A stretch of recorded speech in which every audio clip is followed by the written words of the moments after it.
നമസ്കാരം. മഹാരാഷ്ട്രയിൽ ഫുട്ബോൾ ക്ലബ്ബുകളുടെ മറവിൽ ഭീകരവാദ പ്രവർത്തനം. നാഗപൂര് കേന്ദ്രമാക്കി പ്രവർത്തിച്ചിരുന്ന ഒരു പലചരക്ക് വ്യാപാരിയുടെ കീഴിലാണ്, അല്ലെങ്കിൽ പലചരക്ക് വ്യാപാരി എന്ന വ്യാജേന ഭീകരവാദ റിക്രൂട്ടർ ഈ മേഖലയിൽ പ്രവർത്തിച്ചിരുന്നു. ഇയാളുടെ കീഴിലായിരുന്നു ഈ ഫുട്ബോൾ ക്ലബ്ബുകൾ ഉണ്ടായിരുന്നത്. ഫുട്ബോൾ ക്ലബ്ബുകളിൽ നിറയെ ഭീകരവാദ പ്രവർത്തനങ്ങളാണ് നടത്തിയിരുന്നത്. ഫുട്ബോൾ ക്ലബ്ബുകൾ പ്രത്യക്ഷത്തിൽ ഫുട്ബോൾ ക്ലബ്ബുകളാണെങ്കിലും അതിൻ്റെ പിന്നിൽ പ്രവർത്തിച്ചിരുന്നത് മുഴുവൻ ഭീകരവാദികളാണ്. ഈ യുവാക്കളെ ഇത്തരം ക്ലബ്ബുകളിലേക്ക് എത്തിക്കാനായിട്ട് പ്രത്യേക തരത്തിലുള്ളൊരു സംഘം തന്നെ പ്രവർത്തിച്ചിരുന്നു. ഇവരുടെ കഴിഞ്ഞ കുറച്ചു നാളുകളായിട്ടുള്ള വിമാനയാത്രകൾ ATS നിരീക്ഷിച്ചു വരികയായിരുന്നു. ഈ അടുത്ത സമയത്താണ് ATS ഇവരെ കൈയോടെ തന്നെ പിടികൂടിയത്. വലിയ രീതിയിൽ രാജ്യത്താകമാനം ഇത്തരത്തിലുള്ള ശൃംഖലകൾ നിറയ്ക്കുവാനുള്ള ഒരു ശ്രമമായിരുന്നു ഉണ്ടായിരുന്നത്.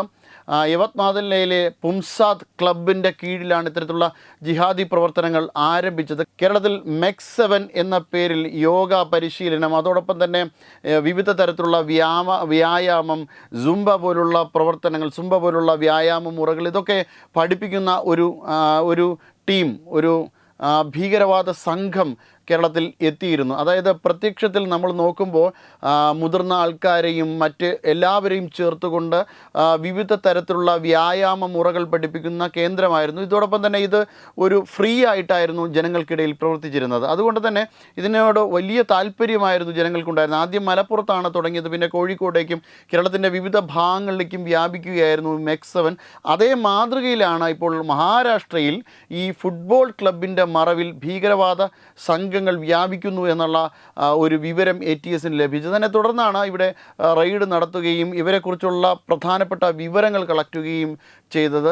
അതായത് ഇവർ നടത്തിയ വിമാനയാത്രകളടക്കം ATS നിരീക്ഷിക്കുന്ന ഒരു സാഹചര്യമുണ്ടായി. ആ നിരീക്ഷണത്തിൽ നിന്നാണ് ഇത് വലിയ രീതിയിലുള്ളൊരു ഭീകരവാദ നെറ്റ്വർക്ക് ഇതിൻ്റെ പിന്നിൽ പ്രവർത്തിച്ചിട്ടുണ്ടായിട്ടും ഒരു തീവ്രവാദ പ്രത്യയശാസ്ത്രം പ്രചരിപ്പിക്കുന്നതിന് വേണ്ടിയിട്ട് ഈ വിനോദവേദികളെ ഇവർ ഉപയോഗിക്കുന്നതായിട്ടും അറിഞ്ഞത്. തീവ്ര ഇസ്ലാമിക സംഘടനകളുമായിട്ട് ഈ ക്ലബിന് വലിയ രീതിയിലുള്ള ബന്ധമാണ് ഉണ്ടായിരുന്നത്. ഇവരുടെ ഇൻ്റലിജൻസ് റഡാറിൽ, അതിനുശേഷം ATSൻ്റെ ഇൻ്റലിജൻസ് റഡാറിൽ ഇവർ പെടുകയായിരുന്നു. ഇവരെ കസ്റ്റഡിയിലെടുത്ത ശേഷം ഇപ്പോൾ നിലവിൽ ചോദ്യം ചെയ്ത ശേഷം വിട്ടയച്ചിട്ടുണ്ട്. എന്നാലും ഇവർ നിരീക്ഷണത്തിലാണ്. അഹല്യാനഗറിലും നടത്തിയ തിരച്ചിലുകളിൽ നിന്ന് ഇതുപോലെ നിരവധിയായിട്ടുള്ള ചെറു ക്ലബ്ബുകൾ ഇവിടെയും പ്രവർത്തിക്കുന്നുള്ളതായിട്ട് അറിയുന്നുണ്ട്. ഇവരുടെ ഫോണുകൾ, ലാപ്ടോപ്പുകൾ, ഇലക്ട്രോണിക് ഉപകരണങ്ങൾ എന്നിവയും പിടിച്ചെടുത്തു. ഇല്ലാതാക്കിയ ഉള്ളടക്കം വീണ്ടെടുക്കുന്നതിനും ആശയവിനിമയങ്ങൾ കണ്ടെത്തുന്നതിനും വേണ്ടിയിട്ടുള്ള ഫോറൻസിക് വിശകലനത്തിനായിട്ട് ഡാറ്റ അയച്ചിട്ടുണ്ട്. ഫണ്ടിങ് സ്രോതസ്സുകളും വിശാലമായിട്ടുള്ള ഇവരുടെ ലിങ്കുകളും അന്വേഷണ ഏജൻസി മാപ്പ് ചെയ്തിരിക്കുകയാണ്.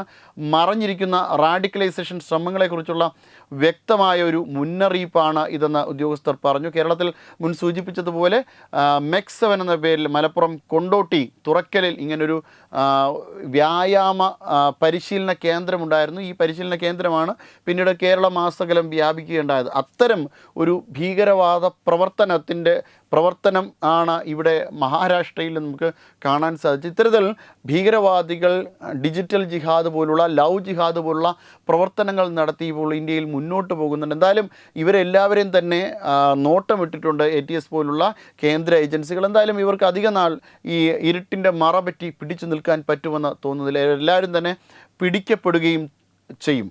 വെബ് ഡെസ്ക് തത്തുമൈ news. Brought you by Kerala AIDS control society. HIV/AIDS സംബന്ധമായ സംശയങ്ങൾക്ക് 1097 എന്ന 24 മണിക്കൂറും പ്രവർത്തിക്കുന്ന ടോൾ ഫ്രീ നമ്പറിലേക്ക് വിളിക്കുക. വാട്സാപ്പിലും ഫേസ്ബുക്കിലും ഒക്കെ സ്റ്റാറ്റസ് അപ്ഡേറ്റ് ചെയ്യാറുണ്ടല്ലോ. HIV സ്റ്റാറ്റസോ HIV പിടിപെടാനുള്ള സാഹചര്യങ്ങളിൽ കൂടി അറിഞ്ഞോ അറിയാതെയോ കടന്നു പോയിട്ടുണ്ടാവാം. എന്ത് തന്നെയായാലും മുൻകൂട്ടി പരിശോധിച്ച് HIV സ്റ്റാറ്റസ് അറിയൂ. സൗജന്യ HIV പരിശോധനയും കൗൺസിലിങ്ങും ആരോഗ്യ കേന്ദ്രങ്ങളിൽ പ്രവർത്തിക്കുന്ന ICTC അഥവാ ജ്യോതിസ് കേന്ദ്രങ്ങളെ സമീപിക്കുക. നിങ്ങളുടെ സ്റ്റാറ്റസ് എന്തായാലും വിവരങ്ങൾ രഹസ്യമായി സൂക്ഷിക്കുന്നതായിരിക്കും.